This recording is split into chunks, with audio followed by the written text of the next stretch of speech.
سلام، صباح الخير عليكم البنات. مرحبا بكم في فيديو جديد على القناه. ان شاء الله تلقاكم مع فيديو تاع اليوم بخير وبصحه جيده يا رب. الحمد لله في نعمه، ربي يدومها عليا وعليكم ان شاء الله.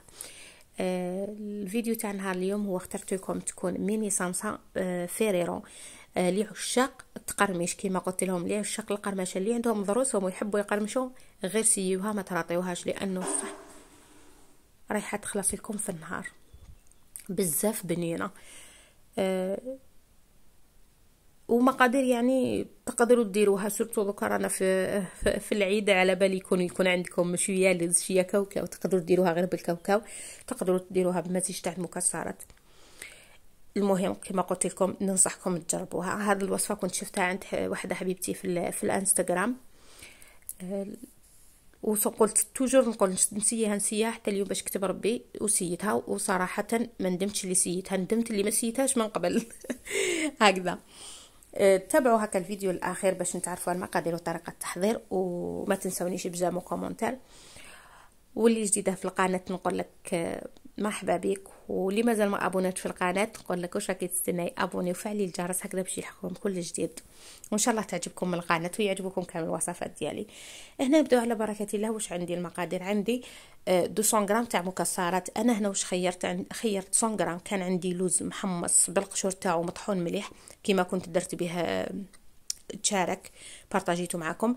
وعندي ثاني 100 غرام مزيج بين كاوكاو محمص بلا قشور ومطحون رقيق، والجوز ثاني، والجوز ما كون ما حمصتوش طحنته برك. كيما قلت لكم 200 غرام تاع مكسرات تقدروا ديروا غير الكاوكاو. ضفت لهم 2 مغارف تاع سكر غلاس، صفيته مليح باش ما يكون لكمش هذوك الحبيبات فيه. ومن بعد ذوبت شويه تاع الزبده ونحيت منها مغرفه برك وضفتها للخليط، بسستهم هكذا مليح. ومن بعد رايحه نطمها بشوكولا تغطيني. انا كانت عندي هنا ماكسون، تقدروا تجيكم بالك 2 مغارف شوكولا تغطيني حتى ل3 على حسب المكسرات اللي عندكم. المهم في هذه الوصفه ما ديروهاش طريه، تكون سايله، لانه لو كان تكون لكم سايله رايحه تخرج لكم لافاس من الديول ديالنا. رايحه نطمها كامل، نتحصل على عجين يكون متماسك. شوفوا كيفاش يجي، تقدروا تشكلوه ماشي يابس يجيكم ناشف وماشي طري بزاف. راح نشكلهم كامل كويرات. انا ما وزنتهمش هنايا، درت برك الحجم، ومن بعد كي ندير الا جاتني كبيره بزاف نقص، والا جاتني صغيره نزيد لها شويه. نكمل كامل نشكلهم، ومن بعد نجوز نوجد الديول ديالي. هنا الديول كانوا عندي هذاك الموديل الكاري، قطعتهم كامل 5 سنتيم. قطعتهم 5 سنتيم. ومن بعد رايحه نشد شويه تاع الزيت خلطته مع شويه تاع الزبده وندهنهم ابان برك، حاجه خفيفه برك من الفوق، لانه رايحه لو كان تدهنوهم بزاف راح كامل يخرج لكم في الفور ديالكم في السنيوه هذيك. هنا نسيو نخدموا الصمصه ديالنا، نديروا هذيك الكويره في الطرف. يعني الاغلبيه على بالي يعرفوا الصمصه، وكاينه اللي ما يعرفوش كيما بحالتي انايا باش درتها يعني شحال باش عرفت لها. ونسيو نديرو الا قدرتي ديري الحشو تاعك خليه بومبي باش هكذا تجيك الميني صمصه ديالك بومبي. هنا راني شكلت معكم بليزور باش هكا تواسو اللي ما تعرفش تعرف لها. ونسيي نضغط في الاطراف باش هكذا تنحكم لي نديرها، يعني ما تجينيش هكذا كما يقولوا تنفتح بالخف في الفور ولا. شوفوا هنا نفوت ندهنها مليح وندير هذيك الكويره تاع الحشو ديالي، ونسيي نضغط نخدم ونضغط باش تجيني الخدمه تاعي محكومه. شوفوا الحبه تاع الصمصه تجي بيان فيني ومحكومه. وفي الاخر ندير لها شويه تاع هذاك الليدم ونغلقها ندخلها لداخل.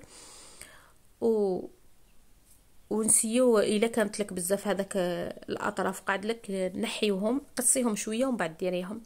ومن بعد نديروهم في هذاك الجهه اللي غلقناها لها، نديروها من الجهه التحتانيه ونديروهم في الكوشه الطياب تاعهم. ما تكثروا لهمش، لانه جوست الا كان عندك الفور تاعك يشعل من الفوق مليح ديريه يشعل لك من الفوق، يتحمروا ابان زيدي قلبيهم ونحيهم. انايا الفور تاعي شويه يصعبني من الفوق لانه ريزيستونس، شعلتهم من تحت خذوا لي تحميره خفيفه كيما راكم تشوفوا. ومن بعد قلبتهم بالخف ثمثم نحاهم، لانه على بالكم ديول بالخف تقر فيهم النار. هاي لي كيفاش جاوني. هنا شديت كان عندي الشوكولا، ذوبت شوكولا دادا اولي، ضفت لها شويه تاع الزيت، وضفت لها هنا كان عندي حوالي 2 مغارف كبار ولا 3 تاع بندق محمص ومطحون بلا قشور، طحنته خشين باش يجيكم هذاك اللي فيه تاع الفيريرو من الفوق. هنا شدوا الحبه تاع الميني صمصه ديالي، رايحه نقلاصيها بالشوكولا ونحطها فوق سيلوفان ولا فوق بابي كويسو باش هكذا تنشف لي، ومن بعد نديكوريها. كاينه نص ديكوريتهم بنص تاع البندق ونص خليتهم هكذاك سامبل. كما قلت لكم هذه على بالك تخدموها على وقفه برك باش تقلاصيوها، لازم حتى تكون بردت لكم مليح الحبه تاع الصمصه عفوا ديالكم، لازم تبرد مليح باش تقلاصيوها بالشوكولا. هنا هذه هي الشكل النهائي فوق طاوله التقديم تاع العيد. كما قلت لكم اللي مازال ما جربتهاش ننصحك تجربيها، بزاف بنينه. خلاص كي تفوتي تاكلي حبه ما تقدريش تكمليها، ما تقدريش تزيدي حبه، ما تزيديش حبه واحده اخرى. اللي يحبوا تقرميش كما قلت لكم، واللي عندهم دراسهم، اللي ما عندهمش ما ننصحكمش بها. هذه هي الوصفه تاع نهار اليوم، ان شاء الله تكون عجبتكم ونتلاقاو ان شاء الله في فيديوهات الجايه ان شاء الله. وما تنساونيش جامو كومونتار. تهلاو في روحكم بزاف. سلام.